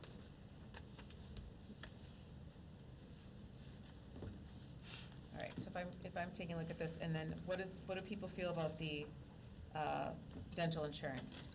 Keep it. At 40,000 Where it's at. or 0? Whatever it is right now. Okay, No change. no So change to option 2? For me, I think you're saying no change to what people are currently paying, right? Or am I yes, wrong? that's what I was saying. That's So what, yeah. employees So take paying the 40. 0%, It'd be 0. which would Yes. be, which is neither of these, so. Which is neither option. So then it would be amending that the dental insurance stay at 0 for the number, Correct. okay? See, my concern with that is that we wanted to stick with the option and wait for the year-end results and then make adjustments. I know. That would be my preference. My thought on that is, and this is from a perception standpoint, is that this is gonna be, voted on as a preliminary budget. And so right now, the preliminary budget then would include a vote to, yes, potentially increase wage, but then also to increase potential healthcare costs and dental costs. And maybe that doesn't matter. But I'm saying, from when I was looking at it from a voting standpoint, from a perception standpoint, that that would all be included in tonight's pre-approval. So then, And maybe that doesn't matter. Oh. Gary, we'll finish. so then would you would pick option 2 with amendments? Yes, Okay. that's kind of the direction that I think kind of the head nodding is going in, is we're in favor of trying to get as close to a balanced budget as possible with these little tweaks, knowing that it might not be 100% balanced tonight, but that we're waiting for year-end numbers. Dan? Where will that preliminary put us? I mean, just guessing out there as far as what the numbers are gonna be in July or 3 weeks from now. Where is that possibly gonna put us? You mean, what is your end position looking like? I mean, I'm sure you've done some, Yeah, so, it's in one of those options, but somewhere between $400,000 and $2,400,000 is that's the range we're looking at right now. Okay. Surplus. Surplus above and beyond the $500,000 that we budgeted to contribute to fund balance. okay, thank you. Yeah, so each option is 400,000, which is a conservative amount, is what it's basically saying. We're gonna take 400,000 from this year and move it into Fund 38 for next year. But we could get more, and if we get more, then that would be things we could say, we want to refund this or take out that, or personally, me, would be the 450,000 coming from building sale. The first 450, I think, should go back towards that, because we're not gonna have a building sale next year. So I think that's the thing that we need to make sure that we always focus back on. I know we want to add back into healthcare, but it's We don't not know gonna yet. help us in the long term, so. Right. So, Caitlin, Yep. if we were to look at option 1, amending item 1 to be 1.285, and item 3 to be removing that $40,000, just to start with, as a conversation, what would the proposed deficit be at that point? Be like 560? It'd be 555. Should be 560, or 555, yeah. 555. So if we took an additional 555 from building sales, that would be where we would move that to make it a balanced budget? So it'd be a 1,005,000? 550,000. Yes, thank you. I would be in favor of that. I'm personally not that invested in, at this point, balancing a budget and passing that. I'd rather pass a realistic budget. Yeah, with the caveat and the communication within the minutes that we understand that there's a last month that something needs to be reconciled. That last month was going to ultimately decide where these funds go in. So, these are the things we discussed, these are the things we're looking at, but right now we're at deficit. We were at deficit last year, as Marty pointed out. I think 500,000 deficit is fine to work with. That's a reasonable number that we can still work, move through, even if it comes back and it's only 400,000. Okay, we know where the $555,000 can come from. But I don't want to say we're going to take $1 million from building sale, because as far as perception, like you said, Stephanie, well, where's this $1 million coming from out of the sky? It's one time and it's gone. I think it's better to say, yep, we know we had some work to do still, but we have some final numbers still to come in. $500,000 on the $82 million budget is reasonable. That's my opinion.